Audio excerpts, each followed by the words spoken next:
Itinuturing siyang pinakamahinang hunter sa buong mundo. Pero matapos siyang muntik ng mamatay sa isang dungeon, nagkaroon siya ng kakaibang kakayahan na mag-level up. Dahil dito, unti-unti siyang naging pinakamalakas sa lahat. 10 taon na ang nakalipas nang magsimulang lumitaw ang mga misteryosong gate sa iba't ibang panig ng mundo. Mula roon, naglabasan ang napakaraming halimaw na hindi tinatablan ng karaniwang armas. Dahil dito, nahirapan ang sangkatauhan na lumaban sa kanila. Pero may ilang tao na nagising ang espesyal na kapangyarihan, at sila lang ang may kakayahang pumatay ng mga halimaw. Tinawag silang mga hunter. Bawat isa sa kanila ay may ranggo batay sa kanilang kakayahan. Kapag nagising na ang kapangyarihan nila, hindi na sila pwedeng mag-level up. Ang tanging paraan para lumakas ay ang pag-upgrade ng kanilang kagamitan. Makikita natin ang isang hunter na si Kim habang papalapit sa kanya si Park. Sinasabi ni Park na buntis ang asawa niya kaya kailangan niyang kumita ng pera sa pag-raid ng dungeon. Napansin nila ang isang lalaki na si Jinwoo na papalapit. Binati siya ng lahat, at nagtaka si Park kung importante ba siya. Pero nalaman natin na isa lang siyang ranky hunter at itinuturing na pinakamahina sa buong mundo dahil muntik na siyang mamatay habang nililinis ang pinakamadaling dungeon. Lumapit sa kanya ang isang babae na si Gia at tinanong kung ano ang nangyari sa mukha niya. Ipinaliwanag niya na nasugatan siya habang nagre-raid sa isang ranky dungeon dahil walang healer sa kanilang party. Sinabi pa niya na masyadong malalakas ang mga kasamahan niya kaya hindi na nila naisip na kailangan pa ng healer. Sa tingin ni Chewie, makasarili ang mga ito, pero sinisisi pa rin ni Jinwoo ang sarili niya dahil sa pagiging mahina. Sanay na raw siyang ituring na pabigat sa grupo. Tinawag sila ng kanilang leader na si Sanchi para sa isang pagpupulong. Masaya ang lahat na makasama siya dahil kilala siya bilang isang mahusay na hunter. Habang papasok sila sa gate, pinaalalahanan ni Kim si Jinwoo na mag-ingat at baka masaktan na naman siya. Malalaman natin na isang ordinaryong kutsilyo lang ang gamit ni Jinwoo dahil iyon lang ang kaya niyang bilhin. Pero determinado pa rin siyang magtagumpay kaya pumasok siya sa gate. Makikilala naman natin ang chairman na si Denny na nagpapaliwanag kung paano kumikita ang mga hunter. Ibinebenta nila ang essence stones na nakukuha kapag napapatay nila ang mga halimaw. Napakahalaga ng mga batong ito dahil ginagamit ang mga ito para gumawa ng makapangyarihang kagamitan. Dagdag pa niya, may nakukuha ring mana crystals sa dungeon na may kaparehong gamit, pero hindi kasing lakas ng mga bato. Plano ng gobyerno na gamitin ang mga bato at crystals bilang bagong pinagkukunan ng enerhiya dahil napaka-epektibo nito at hindi pa nakakasira ng kapaligiran. Bumalik tayo kay Jinwoo habang nakuha niya ang una niyang essence stone, pero biglang umatake ang isang goblin. Sinubukan niyang lumaban, pero nabasag ang kanyang kutsilyo at nasaksak siya. Pinatay ni Park ang goblin at tinulungan siya ni Gia habang pinapanood niya ang kanilang mga kasamahan na tinatapos ang mga halimaw. Natalo nila ang dungeon boss at nagdiwang ang lahat pero nagtataka si Gia kung bakit nananatili pa ring hunter si Jinwoo. Sabi niya, nag-aalala siya dahil palagi itong nasasaktan. Kinuha nila ang loot, pero mukhang nadismaya ang lahat dahil sa tingin nila kulang iyon. May isang hunter na tumawag sa kanila at ipinakita ang isang lagusan. Doon nila napagtanto na double dungeon pala iyon. Alam nila na mas marami pang loot ang makukuha sa loob. Pero sinabi ni Sanchi na hindi sila pwedeng pumasok dahil kailangan muna nilang maghintay ng utos mula sa Hunters Association. Iminungkahi ni Kim na suwayan na lang ang patakaran para makuha ang loot. Sa tingin ni Sanchi, masyado itong delikado kaya sinabi niyang pagbotohan na lang. Kalahati sa kanila ay tumutol sa ideya, kabilang na si Gia. Si Jinwoo na lang ang natitirang hindi bumoboto at siya ang magpapasya kung itutuloy nila o hindi. Napaisip siya na maaari siyang mamatay, pero inalala niya ang kasalukuyang kalagayan niya. Nawawala pa rin ang kanyang ama, nasa ospital ang kanyang ina, at hindi siya matutulungan ng kapatid niyang babae dahil nag-aaral pa ito. Kaya siya lang ang inaasahan ng pamilya at kailangan niyang kumita ng pera para may pantustos. Dahil dito, nagpasya siyang pumasok sa lagusan. Samantala, sinusuri ng mga opisyal ang kapangyarihan ng mga bagong hunter para malaman ang kanilang ranggo. Nakilala natin ang guildmaster ng Hunters Guild na si Choi na inutusan ang mga opisyal na magpadala ng alok sa mga promising na baguhan dahil kailangan pa nila ng mas maraming hunter sa kanilang guild. Makikita natin ang mga magnanakaw na nagnakaw ng isang bag at papatakas na sana, pero may isang babae na hamarang at kinuha ang bag, dahilan para mabangga sila. Ibinalik niya ang bag sa may-ari at nakilala siya ng lahat bilang S-rank hunter na si Hai. Pero ayaw niya ng atensyon mula sa publiko kaya agad siyang umalis. Balik tayo sa dungeon. Habang ini-explore ng mga hunter ang lagusan, tinanong ni Jia si Jinwoo tungkol sa kanyang desisyon at pinaalalahanan siya na muntik na siyang mamatay dati. Alam ni Jinwoo na iniligtas siya ni Jia, at sinabi nito na dapat siyang magpasalamat sa pamamagitan ng pag-dinner kasama siya, dahilan para siya ay kabahan. Sa sandaling iyon, nakita nila ang isang pintuan at inisip nila na nandoon ang boss. Pagpasok nila, napansin nilang puno ito ng mga estatwa at napansin ni Jinwoo na may isa na mas malaki kaysa sa iba. Nagtataka ang lahat kung bakit walang halimaw, at nakita nila ang isang sinaunang tablet na naglalaman ng mga kautusan ng templo. Binasa ito ni Sanchi at nalaman nila na kailangan nilang sumamba at purihin ang Diyos at patunayan ang kanilang pananampalataya, kung hindi, hindi sila makakalabas ng buhay. Napansin ni Jia na tila tinatitigan sila ng malaking estatwa at biglang nagsara ang pinto na naging dahilan ng pagkataranta ng lahat. Sinubukan ng isang hunter na lumabas, sinasabi na hindi na dapat sila pumasok sa lagusan, pero bigla siyang inatake ng isang estatwa at napatay agad.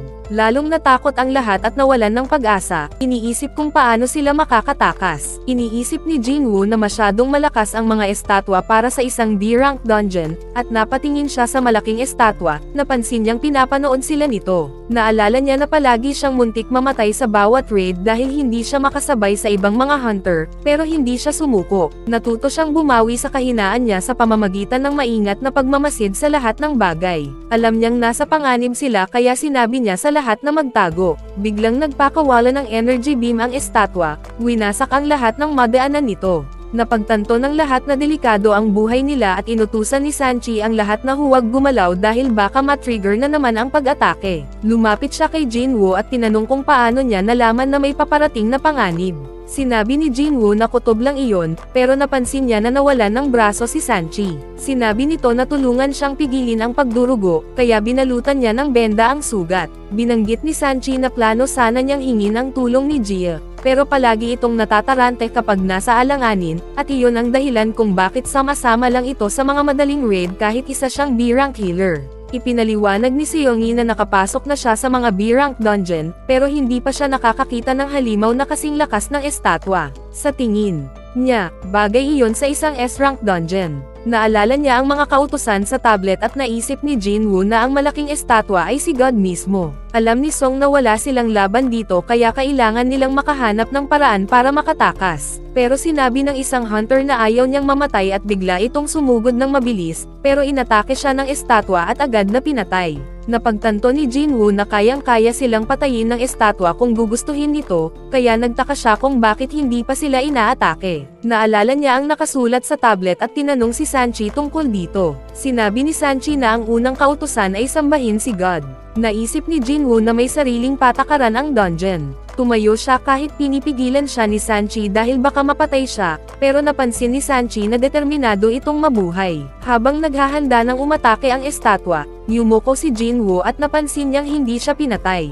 Kaya sinabi niya sa lahat na yumoko at panatilihin ang kanilang ulo na nakayuko para hindi sila atakihin. Sumunod sila sa kanyang sinabi at namatay ang mga mata ng estatwa, pero bigla itong ngumiti kaya nag-alala ang lahat. Sabi ni Park, wala naman itong ginagawa, kaya inisip nilang ligtas na sila. Ngunit bigla itong gumalaw at naglakad papalapit sa kanila. Nagsimulang magpanik ang lahat at pinaalala ni Jinwoo na ang ikalawang kautusan ay purihin si God.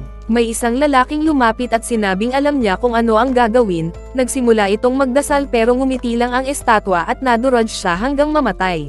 Nagsitakbuhan ang lahat habang hinahabol sila ng estatwa. Naalala ni Park ang kanyang pamilya na naghihintay sa kanyang pag-uwi, pero nang lumapit siya sa isang estatwa, gumalaw ito at hinati siya sa dalawa. Naisip ni Jinwoo ang ikalawang kautusan at napansin na ang mga estatwang may mga armas ang pumapatay sa kanilang mga kasama. Nakita niya ang mga estatwang may hawak na instrumento at naisip niyang dapat silang paganahin. Sinabi niya sa lahat na lapitan ang mga ito. Sumunod sila at nagsimulang tumugtog ang mga estatwa, kaya nakahinga sila ng maluwag. Lumapit si Jinwoo sa isang estatwa kasama si Ju pero hindi ito gumana. Na-realize niya na hindi ito gagana kung may dalawang tao sa tabi nito. Kaya sinabi niya kay Chewie na manatili roon at tumakbo siya para paganahin ang huli. Ngunit nagsimulang habulin siya ng estatwa ni God. Halos durugan siya pero nakailag siya at sa aksidente ay napaga niya ang isa pang estatwa. Inatake siya nito at pinukpok ang lupa. Akala ni Ju patay na siya pero nakita natin siyang gumagapang papunta sa huli. Kahit sugatan at pagod, hindi siya sumuko. Habang hinahabol siya ng estatwa ni God, naapakan siya nito, pero napaganya niya ang huling estatwa na nagsimulang kumanta. Iniligtas siya ng estatwa ni God at bumalik ito sa trono. Napagtanto nilang natapos na nila ang ikalawang kautusan. Lumapit si Chewie sa kanya at napansin niyang wala na siyang isang binti. Sinubukan niya itong pagalingin pero naubos na ang kanyang enerhiya. Nalaman ng lahat na patay na ang karamihan sa kanilang mga kasama. Sinisi ni Kim si Sanchi sa lahat dahil siya ang leader ng grupo. Sinabi ng iba na hindi ito patas dahil si Kim ang nagmungkahing suwayan ang patakaran. Nagkasagutan sila pero inako ni Sanchi ang responsibilidad dahil siya ang nagdesisyon sa huli. Biglang lumitaw ang isang altar. Ipinaliwanag ni Jinwoo na ang ikatlong kautusan ay patunayan ang kanilang pananampalataya kay God at naisip niyang kailangan nilang magsakripisyo ng tao para mabuhay. Sinabi ni Kim na dapat ialay ni Sanchi ang kanyang buhay bilang leader ng grupo at pumayag naman ito. Lumapit siya sa altar pero biglang nagliyab ito. Nalito ang lahat at sinabi ni Jinwoo na tulungan siyang makalapit para maimbestigahan ito. Habang papalapit sila, mas marami pang apoy ang lumabas. Naisip ni Jinwoo kung may darating bang tutulong sa kanila pero sinabi ni Sanchi na malapit ng tuluyang bumukas ang gate kaya wala nang makakapagligtas sa kanila. Ipinaliwanag na nananatiling sarado ang gate ng 7 araw pagkatapos itong lumitaw. Pagkalipas nito, makakalabas ang mga halimaw sa tinatawag na dungeon break, kaya pinapadala ang mga hunter para pigilan ito sa pamamagitan ng pagpatay sa dungeon boss. Na-realize ni Jinwoo na kung mabaigo sila, makakalabas ang estatwa ni God sa kanilang mundo. Kaya kailangan nilang tapusin ang dungeon anumang mangyari. Inutusan niya ang lahat na lapitan ang altar at biglang umikot ang asol na apoy sa paligid nito. Bumukas ang pinto at nagtanong ang lahat kung pwede na silang umalis pero nagsimulang gumalaw ang mga estatwa nang may isang asol na apoy na nawala. Nagpanik ang lahat pero napansin ni Jinwoo na tumitigil ang mga estatwa kapag tinitingnan niya ang mga ito. Sinabi niya sa lahat na huwag ipikit ang mata para hindi sila makagalaw. Gumagana ang plano pero isang babae ang natakot at nagsimulang tumakbo. Nawala ang isang pulang apoy at nakalabas siya ng silid. Nagtaka ang lahat kung ano ang nangyayari dahil ang utos ay patunayan ang pananampalataya. Naisip ni Jinwoo na patibong iyon pero may isa na namang tumakbo kaya nagbabala siya na magkakaroon sila ng blind spot kapag may mas marami pang umalis. Naisip niyang timer ang mga asol na apoy at ang layunin ay mabuhay hanggang sa mawala ang mga ito. Pero alam ni Kim na hula lang iyon ni Jinwoo at wala itong patunay. Nagpasalamat si Kim sa kanya sa pagtulong pero sinabi niyang may pamilya siyang naghihintay at tumakbo rin siya palabas. Na-realize ni Jinwoo na hindi na nila kayang pigilan ang lahat ng estatwa at sinabi ni Sanchi kay Jo na tumakas kasama si Jinwoo. Pero hindi na makagalaw si Jo dahil naubos na ang kanyang enerhiya. Kaya sinabi ni Jinwoo kay Sanchi na dalhin si Jo at tumakas dahil hindi na siya makakatakbo na may isang binti lang.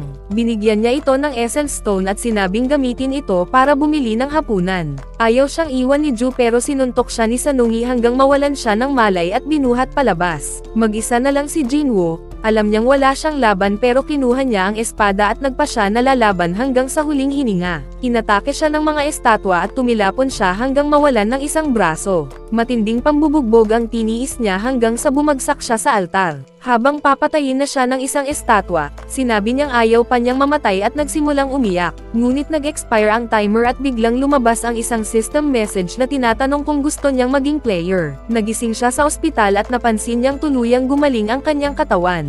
Nagtaka siya kung panaginip lang ba ang lahat pero pumasok si Jingchel, ang manager ng Hunter Association Surveillance Team. Ipinaliwanag ni Jingchel na 3 araw siyang walang malay at tinanong niya kung ano ang nangyari kina Jo at Sanchi. Sinabi ni Ging na nakaligtas sila pero nawala ang braso ni Sanchi kaya baka mapilitang magretiro bilang hunter. Si Jo naman ay dumaranas ng trauma at kailangan ng psychiatric care bago muling makasali sa raid.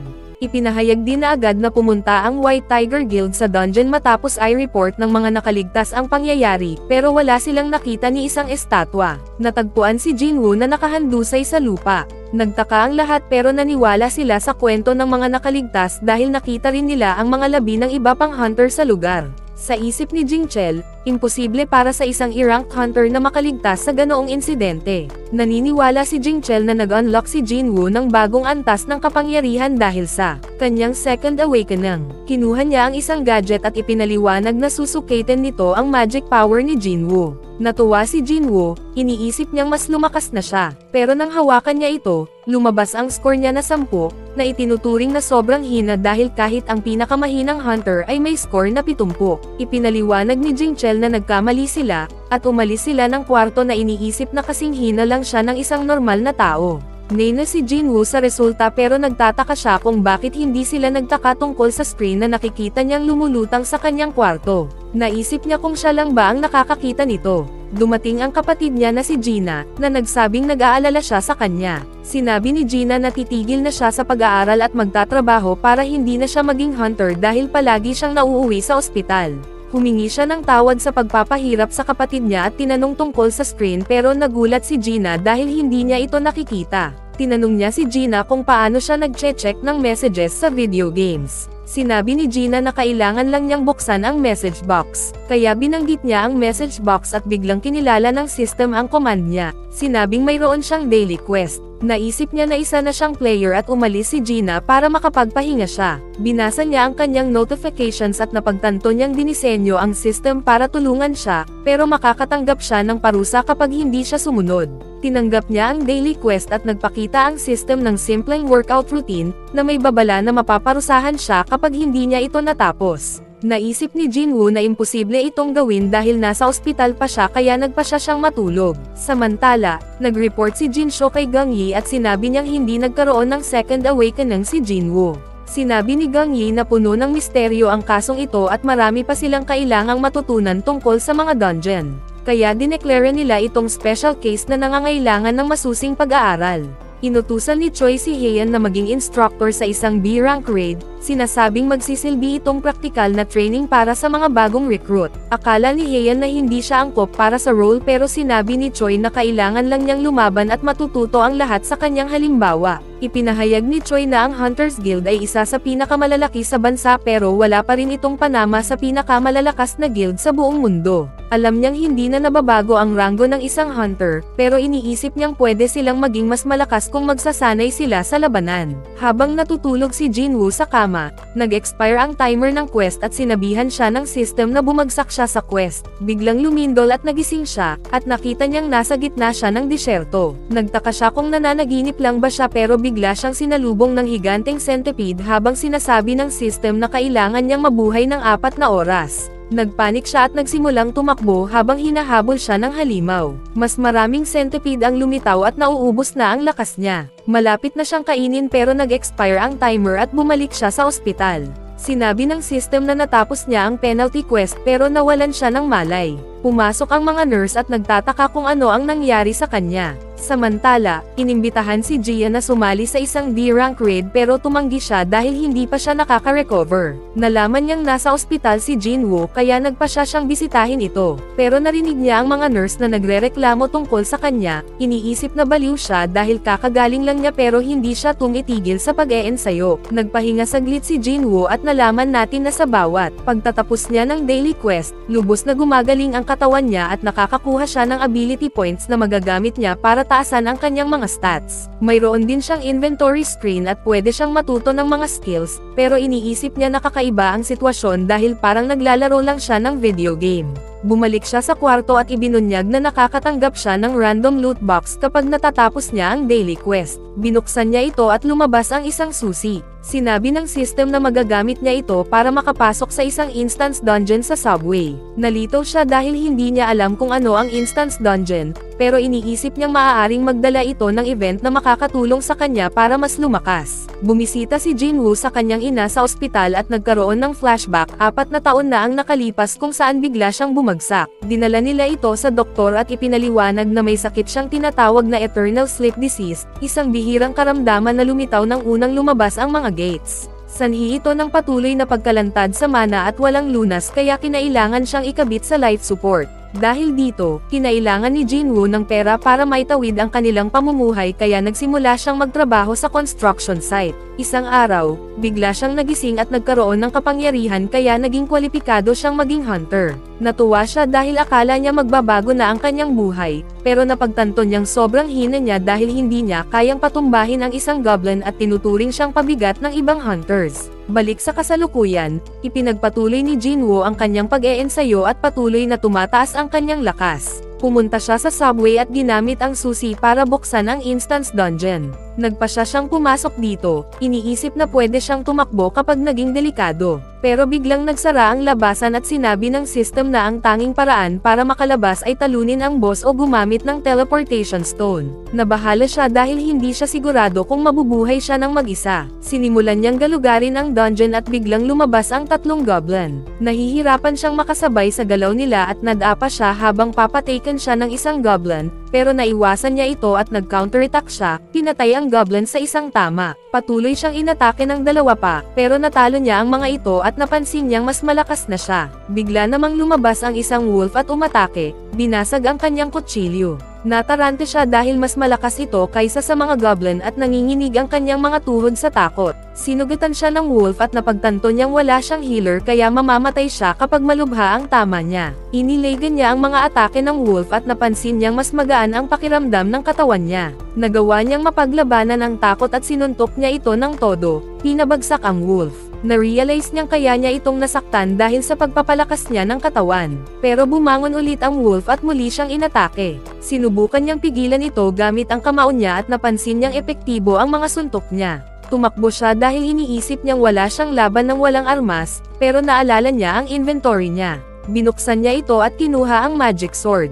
Nang umatake ulit ang wolf, sinugod niya ito at hinati sa kalahati. Nag-isip siya kung bakit nasa inventory niya ang espada dahil alam niyang pag-aari iyon ni Kim at hindi niya kayang bilhin. Pero hindi na niya ito pinag-isipan at napansin niyang gumaling ang mga sugat niya. Lumitaw ang dalawa pang wolf at napansin niyang naiwan sa lupa ang espada. Nagpanik siya pero nagawa niya itong buhatin at sinugod ang isa sa mga wolf. Nasalo ito ng halimaw pero sinipa niya ito para makawala ang espada at tinaga niya ang ulo nito. Dahil dito, tumakbo palayo ang natitirang wolf. Habang nagpapahinga siya, napagtanto niyang umabot na siya sa level 2. Napansin niyang hindi siya level up sa pagkompleto ng mga quest kaya naisip niyang ang totoong laban ang nagbibigay ng karanasan para mag-level up. Napansin niyang lahat ng stats niya ay tumaas at mas epektibong magpalakas sa pamamagitan ng leveling dahil nakakakuha siya ng 5 puntos kada level habang 3 lang ang ibinibigay ng daily quest. Napaisip siya na hindi dapat siya masyadong madala kahit na nakapatay siya ng 5 halimaw. Sinubukan niyang maghanap ng magic gems pero nakakuha siya ng item. Sinabi ng system na nakahanap siya ng shop at sinubukan niyang bumili ng gamit pero hindi siya makabili dahil mababa ang level niya. Ibinenta niya ang item at kumita siya ng 20 gold.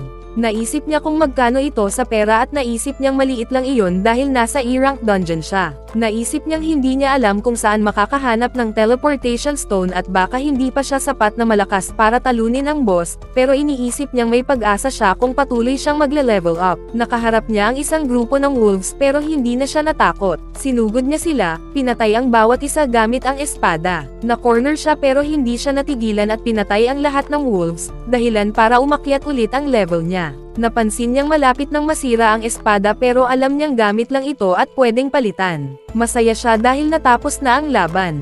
Tiningnan ni Jinwoo ang kanyang inventory at napansin niyang meron na pala siyang teleportation stone, pero nagpa siyang manatili sa dungeon dahil gusto pa niyang pumatay ng mga halimaw para mas lumakas. Iniisip niya na mawawala ang mga ito kapag nag-teleport siya palabas. Mas lumalim siya sa dungeon at patuloy na pinapatay ang mga halimaw habang napapansin niyang mas madali na ang bawat laban. Napag-alaman natin na kaya niyang malaman ang antas ng isang halimaw base sa kulay ng pangalan nito. Kapag puti ang pangalan, mas mahina ang halimaw kaysa sa kanya, at kapag pula naman, mas malakas ito. Nalaman niyang umuunlad siya dahil dati pula ang pangalan ng mga wolves, pero ngayon puti na. Naramdaman niya ang presensya ng boss at hindi siya sigurado kung kaya niya itong talunin, pero nagpa siya pa rin siyang lumaban. Nakita niya ang isang swamp at may nilalang na biglang sumugod sa kanya ng sobrang bilis. Sinubukan niyang harangan ito pero natulak siya at napansin niyang sira na ang kanyang espada. Lumabas ang isang napakalaking serpent at nakita ni Jinwoo na kulay orange ang pangalan nito, ibig sabihin ay kapantay lang niya ang antas nito.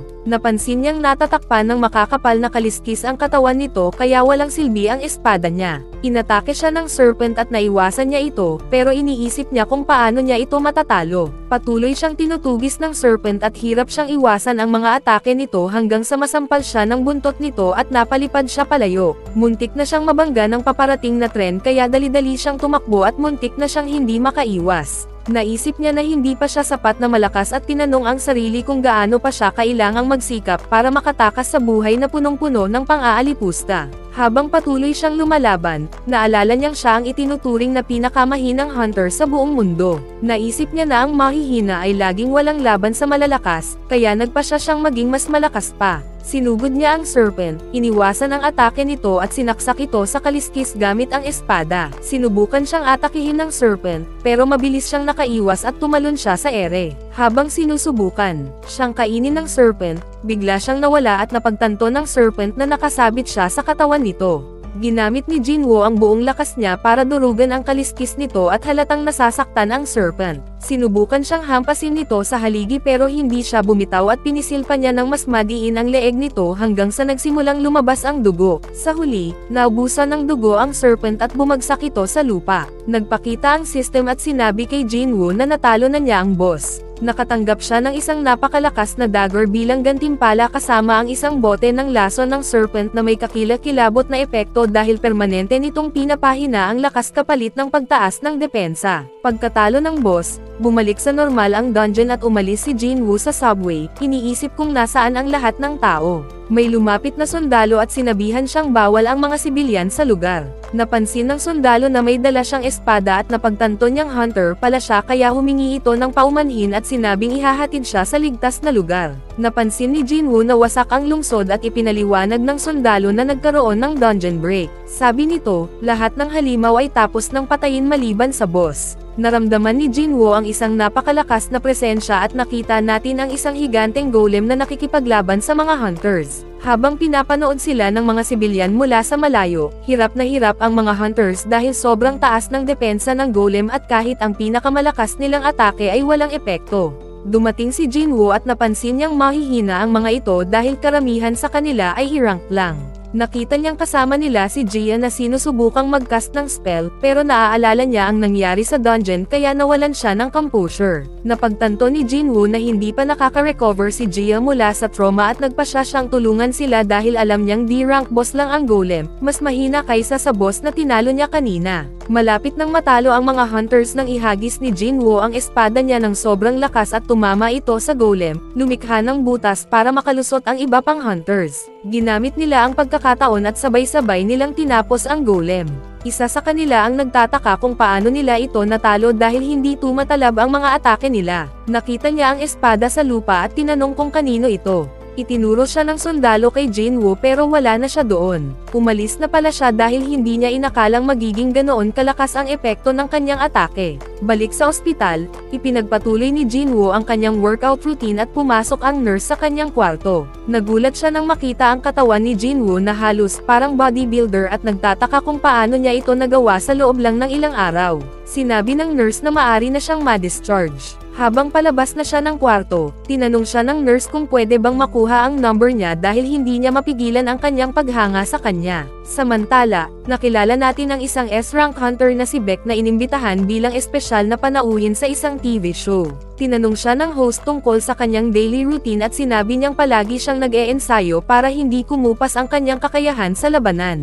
Ibinunyag niya na dati siyang firefighter kaya alam niya kung paano kumilos sa mga delikadong sitwasyon. Pinapanood ito ni Gina pero napagtanto niyang malilate na siya kaya pinaalalahanan siya ni Jinwoo na mag-ingat sa pagpunta sa school. Napansin niya na iba na ang itsura ni Jinwoo, iniisip niya na siguro dahil ito sa kanyang matinding training. Paalis na siya papuntang school pero binigyan siya ni Jinwoo ng payong at sinabing mag-ingat siya. Pagkaalis niya, chinek ni Jinwoo ang kanyang daily quest, at napansin niyang mas lumaki ang kanyang muscle mass, iniisip na siguro dahil sa pagtaas ng kanyang stats. Napansin din niya na hindi pa niya naipapamahagi ang kanyang ability points. Naiisip niyang hindi sapat ang puro lakas lang para talunin ang mga malalakas na monsters, kaya nagpasya siyang ilagay ito sa agility at perception. Bigla siyang nakatanggap ng tawag mula sa landlord na nagpapaalala na June na ang rente niya. Nangako siyang magbabayad agad.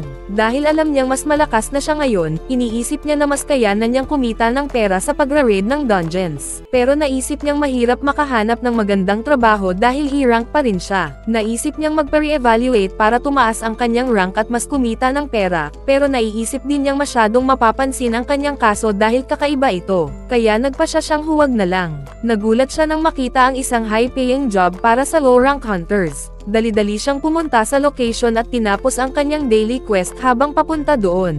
Nakilala niya ang isang hunter na si Dansok na ipinaliwanag na 6 lang ang miyembro ng kanyang party at kailangan nila ng 8 para makapasok sa Sarang Dungeon. Kaya naghahanap sila ng hunters para punan ang slots. Sinabi din ni Dansok na hindi makakahati si Jinwoo sa spoils dahil hindi siya lalaban sa mga monsters, pero babayaran siya ng malaking komisyon kapalit ng pagsama. Tinanggap ni Jinwoo ang trabaho at inutusan siyang buhatin ang mga gamit ng grupo. Nagtaka siya kung bakit wala silang healer, pero ipinaliwanag ni Dansok na sanay na sila lumaban nang wala iyon. Binasa ni Jinwoo ang kontrata at nalaman na hindi mananagot ang grupo sa anumang mangyari sa kanya sa loob ng dungeon, pero pinirmahan pa rin niya ito. Dumating ang isang D-rank hunter na si Eugene at ibinahagi na tinanggap din niya ang trabaho. Lahat ay humanga sa kanyang mamahaling gamit, iniisip na galing siya sa mayamang pamilya. Habang naghahanda silang pumasok sa gate, napansin nilang napakalaki nito. Pero ipinaliwanag ni Jinwoo na hindi mahalaga ang laki ng gate dahil sinusukat ito ng Hunters Association base sa lakas ng magic power na lumalabas dito. Pagpasok nila, napansin nilang sobrang dilim ng dungeon. Ginamit ng mage na si Khan ang kanyang magic para maliwanagan ang paligid at makita ang nasa loob. Pero napansin ni Jinwoo na parang kahawig ito ng templo dahil sobrang dilim at walang mga monsters na humaharang sa kanilang daraanan. Habang papalalim sila sa dungeon, nakarinig sila ng mga yabag ng monsters. Naghanda ang lahat para sa labanan pero nagpanik sila nang makitang napapaligiran sila ng maraming butas, hindi alam kung saan lalabas ang mga monsters. Pero maingat na inobserbahan ni Jinwoo ang paligid at binalaan sila na mula sa itaas aatake ang mga ants. Dahil dito, nakapaghanda ang grupo at nasimulan ang laban. Habang lumalaban sila, napansin ni Jinwoo na sanay ang grupo sa pagtutulungan. Nakita niyang kulang sa lakas si Eugene pero nababawi ito ng kanyang kagamitan. Masaya si Jinwoo na maayos ang kalagayan ng lahat, pero medyo naiinis siya dahil sobrang dali ng trabaho. Nang natalo nila ang mga ants, sinimulan nilang hanapin ang mga magic gems. Nagtaka si Dansok kung paano nalaman ni Jinwoo kung saan lalabas ang mga ants. Sinabi ni Jinwoo na gut feeling lang iyon, at napansin ni Conan na may kagat ang mga ants na parang inatake sila ng isang malakas na monster. Masaya si Eugene na nakapatay siya ng monster, ibinunyag na ito ang kanyang unang mission kaya binilhan siya ng kanyang ama ng mamahaling kagamitan. Pero binalaan siya ni Jinwoo na mag-ingat dahil may kakaiba siyang nararamdaman. Samantala, sa White Tiger Guild, nakita ng mga hunters sa gym ang isang malakas na pagsabog pero hindi sila nabahala dahil sanay na sila. Rito, alam nilang ang kanilang guild master lang ang nagte-training. Nakita si Beck na sumabog ang isang malaking bato sa isang suntok lang, pero sinabi niyang warm up lang iyon at inutusan ang kanyang mga tauhan na linisin ito. Bumalik tayo sa dungeon habang patuloy na binubuhat ni Jinwoo ang mga gamit ng grupo. Pero napansin niyang kaina-hinala ang party ni Dansok dahil wala silang healer kahit mahusay ang kanilang teamwork. Nakakita sila ng sugatang ants at inisip nilang malapit na ang boss. Pagdating nila sa isang lugar na napapaligiran ng mga mana crystals, na-excite silang lahat at iniisip na yayaman sila. Binasa ni Eugene ang kontrata ni Jinwoo at ipinaliwanag na hindi kabilang sa spoils ang crystals kaya dapat makatanggap din ng bahagi si Jinwoo. Pumayag si Dansok pero ibinunyag niyang binabantayan ng boss ang mga crystals at alam nilang magsasara ang dungeon kapag natalo na ito. Kaya iminungkahi niyang minahin muna ang crystals bago patayin ang boss dahil tulog pa ito. Pero ipinaliwanag ni Dansok na naiwan nila ang mga mining tools kaya kailangan nilang bumalik sa labas. Iniwan nila si Eugene at Jinwoo sa loob at inutusan ni Dansok si Khan na harangan ang lagusan.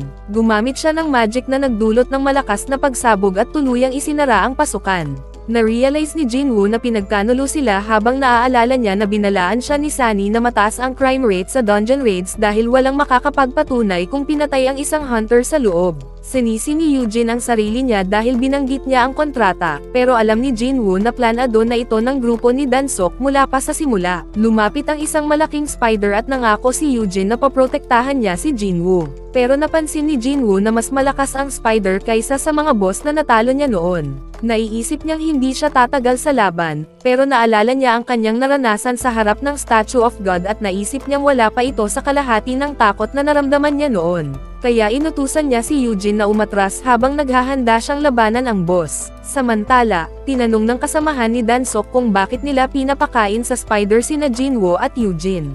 Ipinaliwanag ni Dansok na ayaw niyang gisingin ang spider sa mismong oras ng laban. Iniisip niyang babalik ito sa pagtulog kapag naki na sila, at ibinunyag niya na may maliit na daan sa itaas ng kuweba na gagamitin nilang palabas. Sinabi niyang tapos na ang laban para kay Jinwoo at Eugene at wala na silang pag-asa. Iniisip ni Eugene na wala talagang laban si Jinwoo dahil isa lang siyang E-rank hunter, pero tumatanggi itong umatras. Iniisip na sapat na ang lakas niya para talunin ang halimaw. Sumugod siya ng sobrang bilis at nagulat si Eugene sa kanyang galaw. Lumipat ang eksena kay Gi na sinasabing pagod na siya dahil sa dami ng meeting, kaya inimbitahan siya ni Jingshil sa isang sparring match para makapag-relax. Pumayag si Gi, sinasabing medyo laos na siya, pero nang magsimula silang mag-training, nahirapan si Jingshil na tamaan siya at sinagot niya ito ng isang malakas na counter blow, dahilan para siya ang manalo sa laban. Nagpasalamat si Jingshil kay Gi para sa kanyang gabay, sinasabing kamangha-mangha siya dahil napakalakas pa rin niya kahit sa edad niya.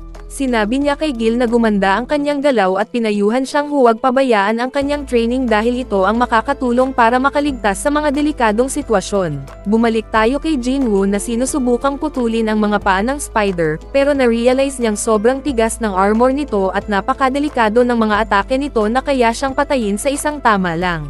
Patuloy siyang nahihirapan sa laban habang iniisip ni Eugene kung paano siya nakakagalaw ng ganoon kabilis. Napaisip si Eugene na baka sinasadya niyang ibaba ang kanyang ranking sa pamamagitan ng pagkontrol ng kanyang magic. Pero natakot siya dahil kakaunti lang ang hunters na kayang gawin ito, at kadalasan ay mga psychopath na nasisiyahan sa pagpatay. Napansin ni Jinwoo na tumataas ang kanyang fatigue at alam niyang bumabagal ang kanyang mga galaw, kaya naisip niyang gamitin ang special ability ng kanyang dagger para tapusin ang laban. Napansin niya ang ulo ng spider at inisip na iyon ang weak spot, kaya sumugod siya pero biglang nagbuga ng acid ang spider kaya napilitan siyang umatras. Alam niyang kailangan niyang mapalapit dito, kaya ginamit niya ang kanyang dash skill na nagbigay sa kanya ng mas mabilis na galaw. Sinugod niya ulit ang ulo ng spider pero wala pa rin epekto ang atake niya. Tumanggi siyang sumuko at patuloy na umatake kahit na dumaragdag ang kanyang pagod hanggang sa bumagsak siya sa lupa. Handa na sanang tapusin ng spider ang laban nang bigla niyang gamitin ang full recovery, dahilan para makaiwas siya at makapagpatama ng biglang atake, tinuhag ang mata ng spider. Na-activate ang kakayahan ng dagger at napa-paralyze ang spider habang unti-unti nitong nauubos ang buhay. Hindi tumigil si Jinwoo at patuloy na inatake hanggang bumagsak ito sa lupa. Nagpakita ang system ng mensahe na natalo na ang boss. Hindi makapaniwala si Eugene sa kanyang nakita, at napagtanto niyang tama ang hinala niya kay Jinwoo. Sinabihan niya itong magpahinga habang siya naman ang magmimina ng crystals. Sa oras na iyon, dumating ang party ni Dansok at napansin nilang patay na ang boss. Akala nila si Eugene ang pumatay dito at sinabi ni Dansok kay Eugene na patayin si Jinwoo at papatawarin nila siya kapalit nito. Tumanggi si Eugene at naghanda sa laban. Papalapit na sila nang biglang makatanggap si Jinwoo ng urgent quest na nagsasabing patayin niya ang grupo ni Dansok. Nagulat siya dahil na-realize niyang mismong ang system ang nagsasabi sa kanya na pumatay ng tao. Bigla siyang inatake ni Kwan at tumilapon siya. Lumipat ang eksena kay Hagan na nag-uusap kasama ang mga kaibigan niya, tinatanong kung kumusta sila. Ibinunyag ng kaibigan niya na pumasok siya sa isang A-rank dungeon para mag-training pero natapos ito agad dahil pinatay ni Hian ang lahat ng monsters ng napakadali. Sinabi ng babae na maswerte sila dahil kabilang sila sa malalaking guilds, pero nabanggit din niya ang isang chismis tungkol sa mga teams na may sobrang taas ng casualty rate. Bumalik tayo sa dungeon at iniisip ng lahat na patay na si Jinwoo, pero makikita nating buhay pa siya. Na-realize niya na nabubuhay siya sa isang mundo kung saan ang malalakas lang ang nabubuhay, iniisip kung paano niya nakalimutan ito. Malapit na siyang mawalan ng malay pero na-realize niyang gusto ng system na mabuhay siya, kaya inuutos nitong ipaglaban niya ang kanyang buhay. Tumayo siyang muli at nagulat ang lahat. Naisip niyang kailangan niyang maging malakas dahil ang mahihina ay laging inaagawan ng lahat. Tinatawag siyang weakest hunter in the world, pero tinanong niya sila kung handa ba silang harapin ang consequences bago siya naglabas ng nakakatakot na aura. Lumapit ang isa sa mga kasamahan ni Dansok at pinaalalahanan siyang isa lang siyang E-rank hunter pero bigla niya itong pinatay, pinugutan ng ulo. Nagulat ang lahat sa nangyari, iniisip kung kailan niya inilabas ang kanyang sandata. Alam niyang pumatay siya ng tao pero sigurado siyang ginawa niya ito para iligtas ang kanyang buhay. Inatake siya ng party ni Dansok pero naipagtanggol niya ang sarili at isa-isang pinatay ang mga ito habang sinusubukan siyang patayin.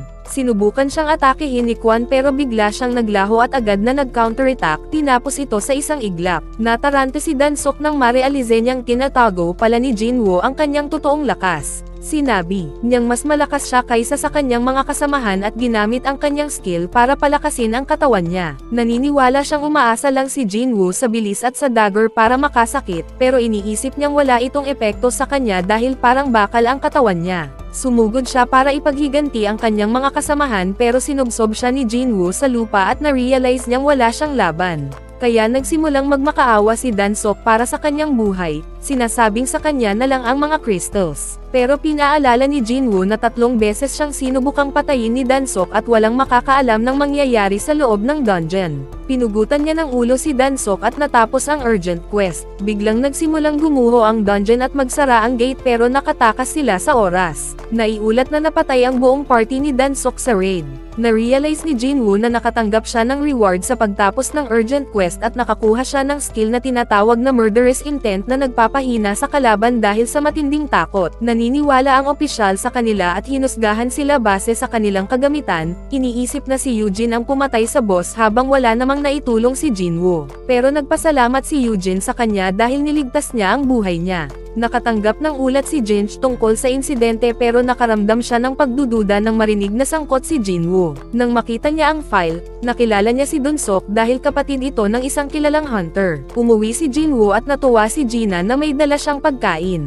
Tinanong siya kung kumusta ang raid niya pero naalala niya na hindi siya nagdalawang isip nang patayin niya ang mga hunters. Nagtaka siya kung may mali ba sa kanya pero binasag ng kapatid niya ang iniisip niya. Nagpasya siyang huwag ng problemayan iyon at inisip na mas mahalaga na mas maging malakas siya para maprotektahan ang pamilya niya. Habang umiinom ng beer, nakatanggap siya ng notification ng debuff pero bigla itong nawala. Nagpatuloy siya sa pag-inom pero napansin niyang hindi siya nalalasing at nakita niya na isa sa mga reward niya ay nagbibigay ng regeneration at immunity sa status effects. Tumawag si Eugene at nagkita sila sa cafe. Tinuring siya ni Eugene na boss at sinabi na bumubuo siya ng team, pero agad siyang tinanggihan ni Jinwoo. Papalayo na si Jinwoo pero nakiusap si Eugene na makinig muna siya. Ipinaliwanag niya na sinusubukan niyang maging licensed guild master pero kailangan niya ng 20 raids worth ng experience. Ang tatay niya ang may-ari ng isa sa pinakamalaking construction companies sa bansa at gusto nilang bumuo ng guild. Naalala ni Jinwoo ang mga kayamanang makukuha sa dungeons kaya hindi na siya nagtaka sa plano nila. Sinabi ni Eugene na gusto ng tatay niya na isang S-rank hunter ang maging guild master at ang kapatid niya ang magiging second in command. Napansin ni Jinwoo na may 7 lang na S-rank hunters sa buong bansa at lahat sila ay nasa guilds na maliban sa isa na si Men na retirado na. Napagtanto ni Jinwoo na plano nilang agawin ang isa mula sa ibang guild pero binalaan niya si Eugene na masama ang ideya. Sinabi ni Eugene na hindi pwedeng maging guild master ang kapatid niya dahil hindi ito nagising bilang hunter kaya pagkakataon niya ito na pumalit dito. Ipinunto ni Eugene na makakatulong sila sa isa't isa. Makakasali si Jinwoo sa raids habang tinatago ang totoong lakas niya at maipapakita naman ni Eugene sa ama niya ang kanyang tagumpay kahit isang ear-rank hunter lang ang kasama niya. Ipinakita ni Eugene ang gusali na plano nilang gawing headquarters ng guild na nagkakahalaga ng 20 milyon dolyar at inaalok niya ito kapalit ng pagtulong ni Jinwoo sa natitirang 19 na raids. Pinag-isipan ito ni Jinwoo pero naisip niya na dahil siya lang ang taong pwedeng mag-level up, darating ang oras na magiging S-rank siya kaya wala nang halaga ang 20 milyon. Tinanggihan niya ang alok. Samantala, sa Amerika, nalaman ni Danso ang tungkol sa pagkamatay ng kapatid niyang si Dunsok. Alam niyang pinatay ang kapatid niya at nang makita niya ang impormasyon ng 2 nakaligtas, plano niyang lumipad pabalik ng Korea para hanapin sila. Pero sinabi ng kanyang assistant na puno ang schedule niya kaya pumayag siyang maghintay, umaasang mabubuhay ang 2 hanggang sa magkaroon siya ng oras para sa kanila. Nag-jogging si Jinwoo kasama ang kanyang kapatid at naisip niya kung ano ang gagawin nito kung magkaroon siya ng 20 milyon dolyar pero sinabi ng kapatid niya na hindi iyon makatotohanan. Nang gawin ni Jinwoo ang daily quest, napansin niyang lumalagpas ang counter sa requirement kaya sinubukan niya ang limit at nagawa niyang gawin ito ng doble. Naging secret quest ito at nakakuha siya ng Blessed Loot Box. Nagbukas ito ng isa pang key na nagdadala sa Demon's Castle na may S-rank difficulty. Nagulat siya nang makita na ito ay naglalaman ng mga sangkap para sa Elixir of Life at naisip niyang magagamit niya ito para mailigtas ang kanyang ina. Binuksan niya ang dungeon at lumabas ang naglalagablab na portal. Nagtaka siya kung kaya niya ba talagang pasukin ang S-rank dungeon pero iniwan niya ang teleportation stone bilang paghahanda. Habang papalapit sa pasukan, hinarang siya ng Cerberus pero determinado siyang lumakas. Ginamit niya ang dash para lapitan ang halimaw at sinimulan niya itong saksakin pero halos wala itong pinsala. Ginamit niya ang murderous intent skill pero wala rin itong epekto. Kinagat ang braso niya at nabawasan siya ng 1/4 bahagi ng HP niya. Tumayo siya muli pero ginamit ng Cerberus ang skill nito na dinodoble ang stats nito.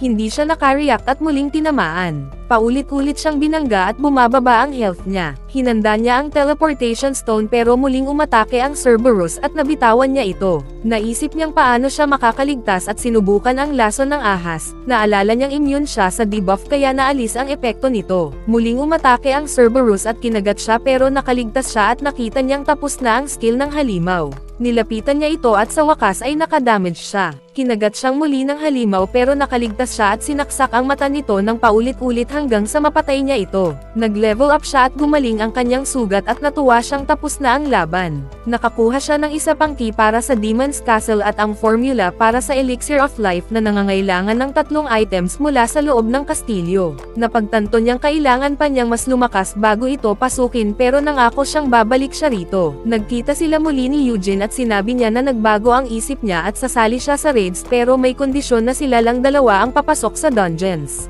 Nagulat si Eugene at pinaalalahanan siya na kailangan ng 8 miyembro para makapasok sa C-rank dungeons pero sinabi niya na pwede silang umupa ng mga tao para makumplito ang kota. Iniisip ni Eugene na delikado ito pero sinabi ni Jinwoo na makakaya nilang tapusin ang dungeon ng walang casualties at matutuwa ang ama niya kapag nalaman ito.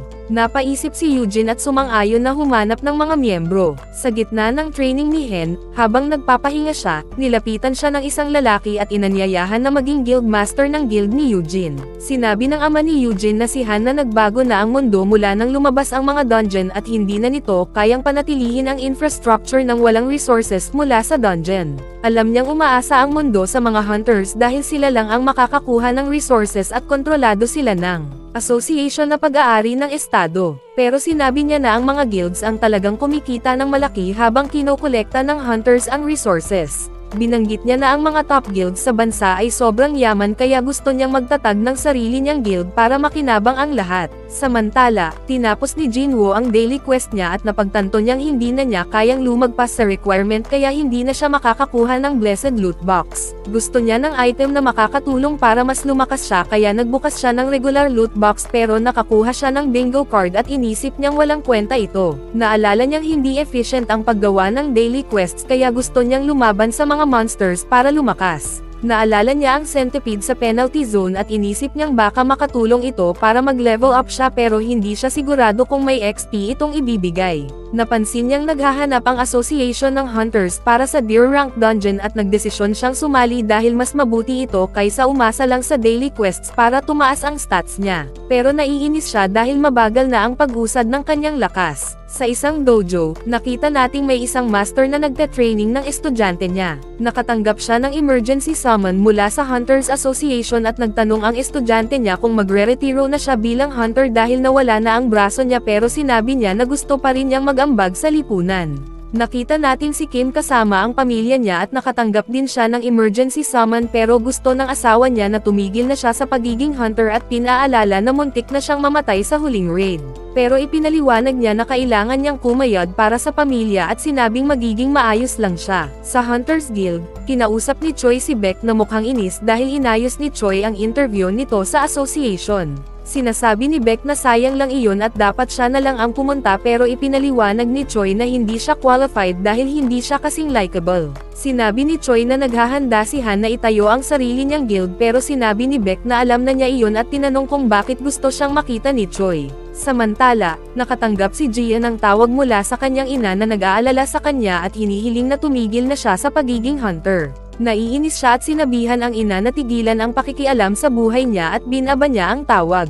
Nagsimula siyang pagdudahan ang sarili pero gusto pa rin niyang subukan kaya paglabas niya ng kwarto, nakita natin na natanggap na rin niya ang emergency summon. Lumapit si Hai kay Choi at sinabi nito na inanyayahan siyang maging guild master ng guild ni Eugene pero tinanggihan niya ang alok at natuwa si Choi nang marinig ito. Sinabi niya na nakita niya si Beck papunta sa opisina at nagtataka siya kung ano ang ginagawa nito roon. Malalaman natin na sinabi ni Choi kay Beck ang tungkol sa Jeju Island na isinara matapos mabaygo ang kanilang raid at pilit na itong kinakalimutan ng lahat. Iniisip ni Beck na wala namang saysay iyon pero nainas si Choi at sinabing hindi niya makakalimutan ang nangyari sa isla. Gusto niyang malinis ito kaya hiningi niya ang tulong ni Beck para makahanap ng mga kakampi, tinatanong kung may nawala rin ba kay Beck noong raid na iyon. Naalala ni Beck na nilamon sila ng mga halimaw at namatay ang kanyang mga kaibigan at hanggang ngayon ay iniisip pa rin niya sila. Makikita natin siyang naglalakad sa lungsod habang iniisip ang kanyang magical powers, iniisip niyang hindi ito bagay sa kanya dahil isa siyang swordsman. Sa daan ay nakasalubong niya si Jinwoo at napansin niyang gumaling na ang kanyang binti kaya nagtataka si Sanchi kung ano ang nangyari sa kanya. Ipinaliwanag niya na paggising niya ay gumaling. Na ito kaya inisip ni Sanchi na baka may high-ranked healer na tumulong sa kanya. Masaya siyang makita si Jinwoo pero napansin niyang hindi na ibalik ang braso ni Sanchi kaya nalungkot siya. Sinabi naman ni Sanchi na ayos lang iyon at napagtanto nilang muli silang magsasama sa trabaho. Pumunta sila sa portal at nakita nila sina Ju at Kim kasama ang isa pang lalaking sumali sa kanila noong huling raid. Masaya si Ju na makita sila pero natahimik ang mga lalaki dahil nahihiya sila sa ginawa nila dahil alam nilang isinakripisyo nila si Jinwoo para iligtas ang sarili. Napansin ni Jia na may kakaiba kay Jinwoo at natuwa siya na nakarecover ito. Biglang dumating ang isang van at bumaba ang 3 preso na sasama sa raid. Ipinaliwanag ng opisyal na ipinadala sila ng association para tulungan silang i-clear ang dungeon dahil kulang ang hunter sa lugar. Tiniyak niya sa lahat na hindi sila manggugulo dahil naroon si B-rank hunter kang para bantayan sila at kaya niya silang patayin kung hindi sila makisama. Naging alisto si Jinwoo at sinabi kay Jo na huwag nang sumali pero sinabi nitong sasama siya dahil gusto niyang manatili sa tabi niya. Inalis ni Kang ang mga posas ng mga preso pero binigyan sila ng babala na papatayin niya sila kapag gumawa sila ng gulo. Tinanong niya kung sino ang magiging raid leader at sinabi ni Jinwoo na si Sanchi ang mamumuno. Nagpasalamat si Sanchi sa kanya sa pagtitiwala at sinisisi ang sarili sa nangyari sa templo. Sinabing nabuhay lang sila dahil kay Jinwoo kaya nagpapasalamat siya sa kanya sa pagligtas sa kanilang buhay. Pumasok sila sa portal at sinimulan ang raid. Inatake sila ng mga goblin pero madaling nalabanan ng mga preso at naisip ni Sanchi na sila na yata ang totoong halimaw. Madaling pinatay ni Jinwoo ang mga goblin at napansin ni Jo na hindi pa niya kailangang gamutin si Jinwoo. Habang nagpapatuloy sila sa pag-explore ng dungeon ay nakarating sila sa sanggang daan. Nagmungkahi si Cain na maghiwalay sila at sumama siya sa mga preso sa isang daan pero sinabi niyang magtipon sila muli kapag nahanap nila ang boss room. Dahil sa perception ni Jinwoo, nalaman niya kung aling daan ang patungo sa boss. Naisip niyang hindi sapat ang XP mula sa mga goblin kaya sinabi niya kay Sanchi na kunin ang kaliwang daan. Sina Kim at ang isa pang kasama ang kumuha ng gitna at naghiwa-hiwalay sila pero napansin ni Jinwoo na pinagmamasdan siya ni Kang. Nakapatay ng goblin si Kim at natuwa siya dahil mahina ang mga ito. Umaasa ang kasama niya na magiging maayos ang lahat pero inisip ni Kim na hindi ito magiging masama dahil pinayagan ang pinakamahinang hunter na sumama kaya mababa lang siguro ang difficulty ng dungeon. Paalala ng kasama niya na si Jinwoo rin ang kasama sa huling dungeon at nakaramdam ng pagkakasala si Kim sa pag-abandona nila kay Jinwoo at nagpasya siyang humingi ng tawad matapos ang mission na ito. Samantala, nagsawa ang mga preso dahil napakadaling patayin ang mga goblin. Sa isang flashback, kausap ni Kang ang isang lalaki na nagrereklamo tungkol sa 3 lalaking nang abuso sa kanyang anak na babae at nauwi ito sa pagpapakamatay. Sinabi ng lalaki na hindi patas na nababawasan ang sentensya ng mga hunters kapag sumasali sila sa mga dungeon raid kaya inalok niya si Kang ng pera kapalit ng pagpatay sa 3 preso sa loob ng dungeon dahil walang makakaalam sa labas. Sa kasalukuyan, sinabi ni Kang sa mga preso na ire-report niyang namatay sila sa goblins. Madali niyang tinalo ang mga ito at naghanda siyang pahirapan sila pero biglang dumating si Kim at nakita siya. Samantala, naalala ni Jinwoo kung paano niya nakilala si Kang sa ospital at umaasang hindi siya makikilala. Bigla siyang nakarinig ng sigaw kaya dali-dali silang bumalik at nakita ang mga bangkay ng mga preso. Sugatan ang kasama ni Kim at si Kim mismo ay nasa kritikal na kondisyon. Mabilis na nilapitan ni Ju para gamutin siya at napansin ni Sanchi na ang sugat niya ay gawa ng espada. Sinabi ni Kim na hindi na siya mailigtas pero pinaalala sa kanya ni Jinwoo ang pamilya niya at hiniling na mabuhay siya para maipagpatuloy ang galit niya laban sa kanya. Hiningi ni Kim na sana mas maganda ang pagkakataon niya para humingi ng tawad pero humingi pa rin siya ng sorry bago siya nalagutan ng hininga. Pinagmamasdan sila ni Kang mula sa itaas at naghahanda ng pag-atake pero nahuli ni Jinwoo ang braso niya. Namangha si Kang pero nagtataka si Sanchi kung bakit may isang tao mula sa association na gumagawa nito. Nagpa siya si Sanchi na labanan si Kang dahil iniisip niyang hindi sapat ang lakas ni Jinwoo kaya pinabuff niya si Ju. Kahit mas mataas ang rank ni Kang, iniisip ni Sanchi na mababa ang depensa ng mga assassin. Tinuwanan siya ni Kang sa pagiging mage na gumagamit ng espada pero inamin na may kaunting galing siya. Tinamaan si Sanchi pero mabilis siyang ginamo ni Jo kaya na si Kang at inisip na kailangan muna niyang patayin si Ju. Tinangka niyang sugurin ito pero hinarang siya ni Sanchi at sinabing hindi siya matatalo sa swordsmanship pero masyadong mabilis si Kang at tinamaan siya mula sa lahat ng anggulo. Sinubukan siyang pagalingin ni Ju pero naubos na ang power niya kaya akala ni Kang tapos na ang laban pero biglang ginamit ni Se ang apoy niya para atakihin siya. Nakaiwas si Kang at pinuri ang plano nilang gamitin ang espada bilang pang-akit. Handa na siyang tapusin sila pero biglang itinulak siya pabalik ni Jinwoo. Nagtaka si Kang kung sino siya kaya ipinakilala ni Jinwoo ang sarili bilang isang ear-rank hunter pero hindi siya pinaniwalaan ni Kang dahil napigilan niya ang dalawang atake nito. Napagtanto ni Kang na nagkaroon ng second awakening si Jinwoo. Naalala ni Sanchi ang double dungeon at doon din naalala ni Kang kung sino siya pero naniniwala pa rin siyang may bentahe siya dahil mas marami siyang karanasan. Tinanong ni Jinwoo kung bakit niya ginagawa ito kaya ipinaliwanag ni Kang na pinapatay lang niya ang mga kriminal para sa hustisya. Pero naisip ni Jinwoo na pinahirapan pa si Kim kaya hindi totoo ang sinasabi niyang hustisya ang layunin niya. Nagsimula silang maglaban at hindi makapaniwala si Sanchi kung gaano sila kabilis gumalaw. Pareho ang bilis nila pero iniisip ni Kang na may bentahe pa rin siya dahil sa karanasan. Tinabyunan niya ng lupa ang mga mata ni Jinwoo at tinamaan siya ng maraming beses pero nag-activate ang system at binigyan siya ng quest para talunin si Kang. Bigla siyang bumilis at tinamaan ng lason ng dagger si Kang.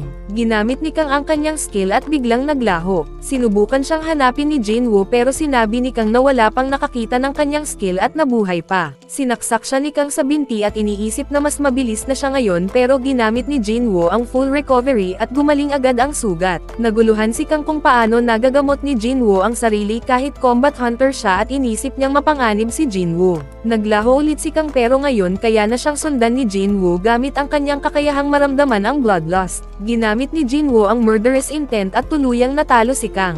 Natapos ang quest at nakuha ni Jinwoo ang stealth skill. Nagtaka si Kang kung ano talaga siya pero sinabi ni Jinwoo na hindi rin siya sigurado pero alam niyang bawat laban ay nagpapalakas sa kanya. Habang iniisip niya ang paglakas niya, nararamdaman niyang may parte sa kanya na unti-unting nawawala. Nagpasalamat sina Chewie at Sanchi sa kanya sa pagliligtas sa kanila at sinabi niyang umalis na sila sa dungeon habang tinatapos niya ang natitirang laban.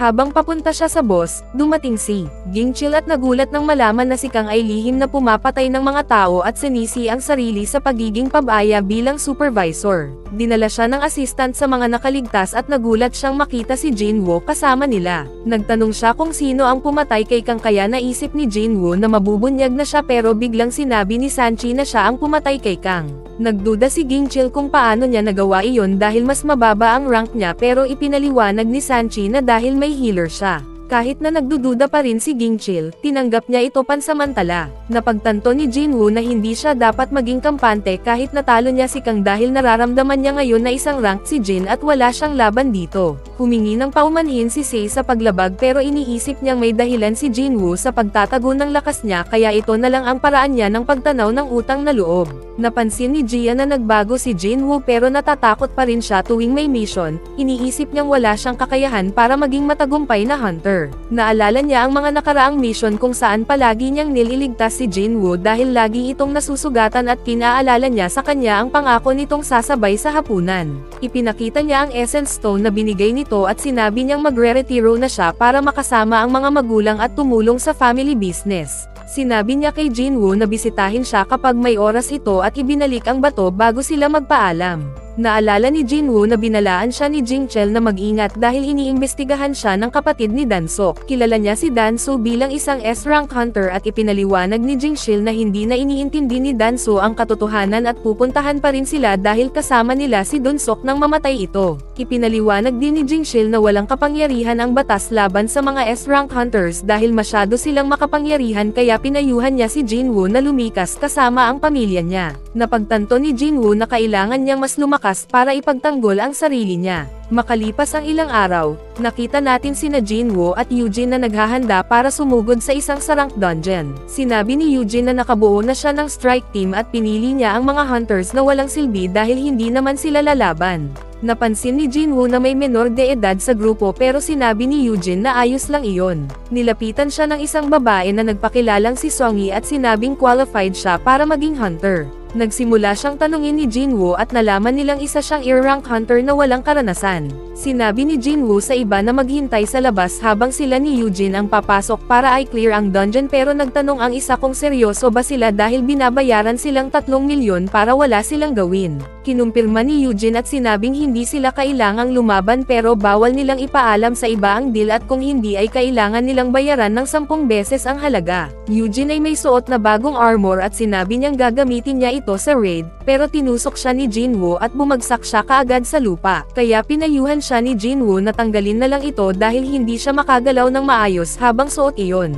Pumasok sila sa gate at naisip ng lahat na baliw sila dahil low-rank hunters lang sila at imposibleng magtagumpay. Ngunit makalipas ang isang oras, nakita ng lahat na lumabas si Eugene mula sa gate at nalaman nilang na-clear na ang dungeon. Hindi sila makapaniwala kung paano nila natalo ang boss. Nagpasya silang pumunta sa susunod na gate at ibinunyag ni Eugene na plano nilang i-clear ang 3 dungeon sa isang araw, kaya kikita ang lahat ng 9 milyon sa kabuuan. Habang nagsasagawa ng raids, nakaharap ni Jinwoo ang napakaraming halimaw, ngunit madali niya itong napapatay at patuloy siyang lumalakas. Napansin ni Eugene na mas nagiging malakas si Jinwoo dahil gumagamit ito ng mga bagong skills at pinuri niya ang stealth skill dahil kaya nitong gawing invisible si Jinwoo habang nakikipaglaban. Kinuha ni Eugene ang loot habang napagtanto ni Jinwoo na nauubusan na siya ng mana para gamitin ang kanyang mga skill kaya naisip niyang kailangan niyang pataasin ang kanyang intellect. Bigla siyang nakatanggap ng notification na umabot na siya sa kinakailangang level kaya maaari na niyang tanggapin ang job change quest. Sa White Tiger Guild, ipinakita ang manager na si Sang na nalaman na may gumastos ng 150 milyon para bilhin ang karapatan sa mga sirang dates. Sinabi ng assistant niya na iyon ay si Eugene, na anak ng isang mayamang negosyante. Sa tingin ni Sang ay baliw ito at tiningnan niya ang mga miyembro ng team at napansin niyang kasama si Jinwoo. Naging interesado siya dito at inisip niyang nag-reawaken si Jinwoo. Ipinaliwanag niya sa assistant na 3 beses nang nakaligtas si Jinwoo sa malalaking sakuna na pumatay sa maraming hunters at ang tanging paliwanag ay mas naging malakas siya. Hinahanap ni Sang ang grupo ni Eugene at nagulat siya nang makita silang nagpipiknak sa labas. Nilapitan siya ni Song at sinabi na bawal ang lugar. Ipinaliwanag niya na curious lang siya at tinanong kung miyembro ba siya ng team. Pero napansin niyang wala si Jinwoo sa grupo at naisip niyang sinusubukan ni Jinwoo na i-clear ang dungeon mag-isa. Naisip ni Sang na dapat ay napakalakas ni Jinwoo kaya umalis siya. Ilang sandali pa, lumabas na si Jinwoo sa gate at tinanong si Eugene kung pwede siyang magpahinga ng isang araw dahil may kailangan siyang gawin. Ngunit ipinaliwanag ni Eugene na kailangan pa nilang tapusin ang mga dungeons na near-reserve niya at baka makansela iyon kung hindi sila tutuloy, at hindi na mababalik ang pera. Samantala, si Choi ay nagkaroon ng bangungot tungkol sa kanilang raid sa Jeju Island. Naipakita na paulit-ulit niya itong napapanaginipan at naisip niyang malapit na ang oras para isakatuparan ang kanyang plano. Bumalik tayo kay Jinwoo habang nilapitan siya ni Sang at nagyaya ito na magkape. Ipinakilala ni Sang ang sarili bilang miyembro ng White Tiger Guild at sinabi niyang gusto nilang i-hire si Jinwoo at handa silang bayaran siya ng doble sa binabayad ni Eugene. Pero tinanong ni Jinwoo kung magkano ang halaga ng White Tiger Guild. Sinabi ni Sang na malapit ito sa 50 bilyon at ipinaliwanag ni Jinwoo na hindi siya nila kayang bayaran dahil inalok siya ni Eugene ng building na nagkakahalaga ng 30 bilyon. Nagulat si Sang sa narinig at paalis na sana si Jinwoo ngunit bigla siyang na-curious kung paano nalaman ni Sang ang tungkol sa kanya. Bigla siyang naglaho at natakot si Sang nang bigla siyang nasugatan ni Jinwoo gamit ang stealth skill. Agad na humingi ng paumanhin si Sang at ipinaliwanag na nadiskubre lang niya ang pangalan ni Jinwoo habang nag-iimbestiga siya sa dungeon market. Sinabi niyang kailangan ng guild ng S-rank dungeons para sanayin ang mga bagong hunters pero nabili na ni Eugene ang lahat ng karapatan sa mga iyon. Ipinaliwanag ni Sang na siya at ang assistant lang niya ang nakakaalam tungkol kay Jinwoo. Binalaan siya ni Jinwoo na panatilihin itong sikreto at tatapusin niya sila kapag isinulat nila ito sa report. Nangako si Sang na mananahimak siya at pinatawad siya ni Jinwoo, sinasabing kailangan nilang i-monopolize ang Sarang Gates hanggang maabot nila ang kanilang layunin. Nag-alok si Jinwoo na ibenta ang 3 gates sa halagang 900 milyon pero tinawaran siya ni Sang sa 600 milyon at pumayag si Jinwoo. Bago sila maghiwalay, pinanganga ni Jinwoo si Sang at binigyan siya ng healing potion. Tinanong ni Sang kung pinagkakatiwalaan ba siya nito pero sinabihan lang siya ni Jinwoo na manahimik. Pag-uwi ni Jinwoo, sinabi ni Eugene na natanggap na niya ang 600 milyon mula kay Sang at tinanong kung paano niya naibenta ang mga dungeons sa napakataas na presyo. Hindi sinagot ni Jinwoo at napagtanto ni Sang kalaunan na naloko siya dahil may ibang sarang dungeons na mas mura sa kalahati ng presyo. Nakakuha siya ng mensahe mula kay Jinwoo na nagsasabing kakalimutan niya ang pang-ESP ni Sang at napagtanto ni Sang na quits na sila. Umalis ng lungsod si Jinwoo at pumunta sa kagubatan para tapusin ang job change quest. Napansin niyang binigyan siya ng oras para magdesisyon at naisip niyang mahirap ang quest na ito pero tinanggap pa rin niya ito at lumitaw ang portal. Pumasok siya rito habang nag-iisip kung ano ang naghihintay sa kanya sa loob. Napansin niyang masyadong tahimik ang dungeon at nalaman niya mula sa system na hindi siya maaaring gumaling habang naroon at hindi siya makakalabas hanggang hindi niya nalilinis ang dungeon. Lumapit ang isang knight kaya kinuha niya ang kanyang dagger at nakatama siya ng suntok pero walang epekto. Sinubukan niyang gumamit ng critical hit skill pero hindi pa rin kayang batasin ng dagger ang armor nito kaya naisip niyang walang silbi ang kanyang sandata. Ginamit niya ang kanyang mga kamao at nagawa niyang maputol ang ulo ng knight, pinapatay ito kaagad. Ngunit biglang lumitaw ang mas maraming knights. Samantala, naghapunan si Eugene kasama ang kanyang pamilya. Napag-alaman nating sinusubukan ng kanyang kapatid na si Yuzong na bumuo ng sariling guild pero hindi siya makahanap ng S-rank hunter para mamuno rito. Iniisip niyang kumuha ng mga hunters mula sa ibang bansa. Alam din niyang palihim na bumubuo si Eugene ng guild kaya sinabihan siyang huwag makialam pero nanahimik lang si Eugene. Iniisip na magugulat ang kapatid niya kapag nalaman ang tungkol kay Jinwoo. Ginamit ni Jinwoo ang kanyang lakas para talunin ang mga knights at napansin niyang pagod na siya. Bigla niyang naramdaman na may paparating na presensya kaya inihanda niya ang kanyang sandata at nasaksak ang isang assassin na may stealth skill. Biglang umatake ang isang mage pero hindi siya tinamaan at napansin ni Jinwoo na katulad ng mga kalaban na nakaharap niya noon ang mga ito at naisip niyang mahirap sila talunin dahil may kanya-kanyang kahinaan ang mga ito. Napagtanto niyang kailangan niyang pataasin pa ang intellect para mas madaling labanan ang mga mage. Habang lumalaban, nagsimulang tumaas ang kanyang fatigue pero natalo pa rin niya ang mga ito at nakakuha siya ng armor na naisip niyang invisible at hindi hadlang sa paggalaw. Napansin niyang nawala ang kanyang pagod kaya nagpas siyang pumunta pa sa mas malalim na bahagi ng dungeon at nakita niya ang isang napakalaking pinto. Binuksan niya ito at pumasok sa throne room kung saan naramdaman niya ang isang napakalakas na presensya. Lumitaw ang Knight Commander na si Igris at napagtanto niyang mas malakas ito kaysa sa kanya. Agad itong sumugod at nakaiwas siya pero nabasag ang haligi sa likod niya. Sinubukan niyang salagin ang atake pero naitulak siya palayo at patuloy siyang hinabol ni Igris habang nahihirapan siyang makasabay. Nakabawi siya ng isang tama pero walang epekto iyon. Tinamaan ulit siya at naitulak siya pabalik. Napansin niyang kaya niyang sabayan ang bilis ni Igris pero hindi ang lakas nito at walang silbi ang kanyang dagger laban sa armor. Naisip niyang hindi siya mananalo kung walang sandata kaya nagdesisyon siyang lumaban gamit ang kamao. Itinapon din ni Igris ang kanyang sandata para makipaglaban ng patas. Samantala, ipinakita si Gun sa kanyang opisina habang pumasok si Jinjel at sinabi niyang kumilos na si Choi. Tumanggap si Gun ng tawag mula kay Choi na nagsasabing, handa na ang kanyang grupo at nagpapasalamat siya kay Gun sa pag-aproba ng misyon. Ipinaliwanag ni Gun na hindi pa rin nakakalimutan ng publiko ang nangyari sa Jew Island kaya pinaalalahanan siya na mag-ingat. Bumalik tayo kay Jinwoo habang pinupukpok siya ni Igris sa lupa at ibinabato palayo. Tinitiis niya ang brutal na bagbog at iniisip niya na siguradong patay na siya kung wala siyang armor. Naiisip niya na ang tanging paraan para talunin si Igress ay pataasin ang bilis niya. Ginagamit niya ang dash skill at inaatake si Igress ng todo, pero naiilagan lang siya at gumanti si Igress, itinatapon siya sa ere at muling pinupukpok sa lupa. Pero ayaw pa ring sumuko ni Jinwoo at patuloy ang walang tigil na pag-atake. Tumama siya sa ulo ni Igress at nawalan ito ng malay saglit, pero agad itong bumangon at nagalit, sabay naglabas ng mabibigat na combo at pinada pa siya sa pader. Pagod na pagod si Jinwoo nang tawagin ni Igress ang espada nito para tapusin siya, pero hindi pa rin siya sumusuko at itinulak palayo ang espada. Kinuha niya ang kanyang dagger at ginamit ito para bulagin si Igress, dahilan para ma-stun ito. Sinugod niya ito at pinukpok sa sulok, pero kinuha ni Igress ang dagger niya para patayin siya, pero bigla itong nawala dahil hindi ito pwedeng maaga. Bumalik ito sa inventory ni Jinwoo at muli niya itong kinuha. Target niya ang leeg ni Igress at buong lakas na inatake.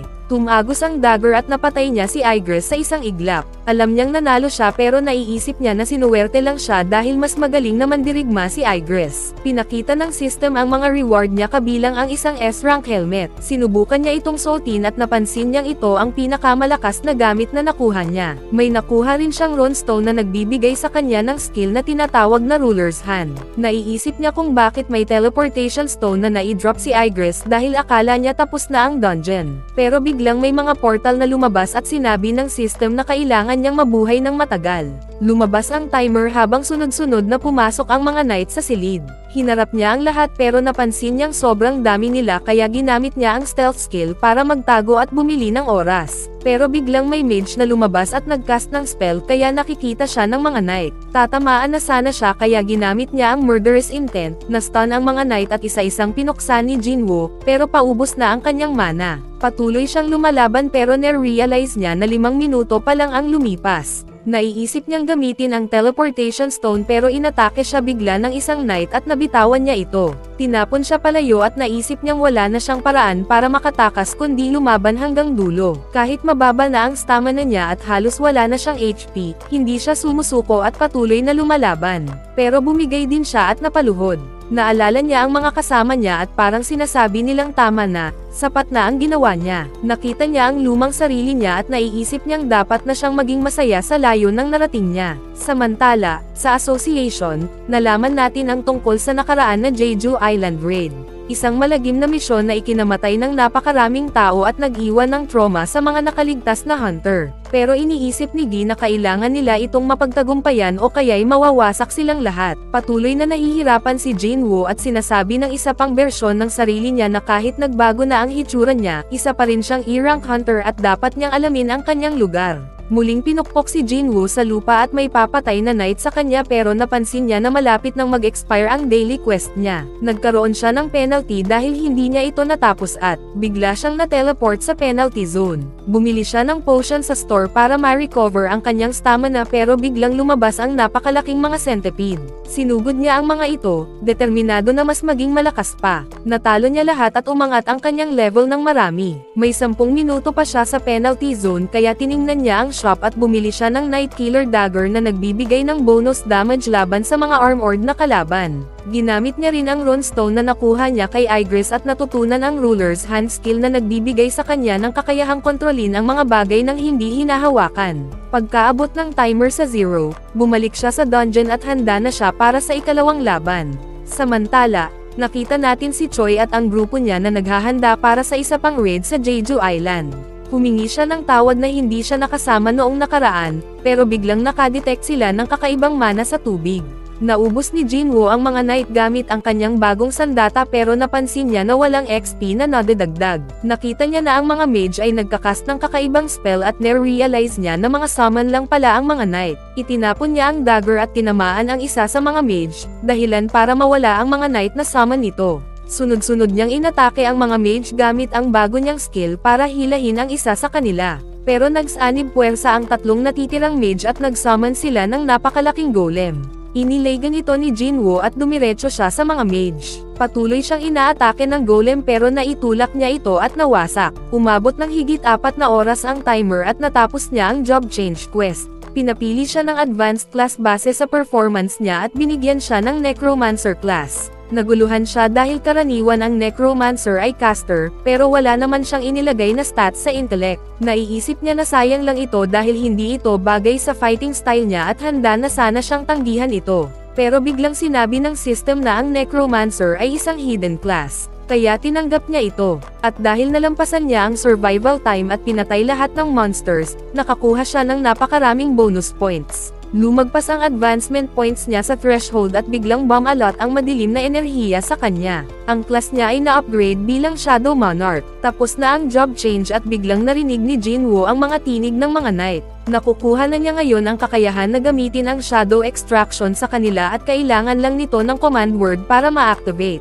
Sinabi niya ang salitang, "Arise," at biglang bumangon muli ang mga knight at naging mga alagad niya. Naiisip niya na gusto niyang kontrolin ang mas malakas na nilalang, kaya tumingin siya kay Igress. Ginamit niya ang extraction skill at biglang kumislap ng enerhiya pero nabigo ito.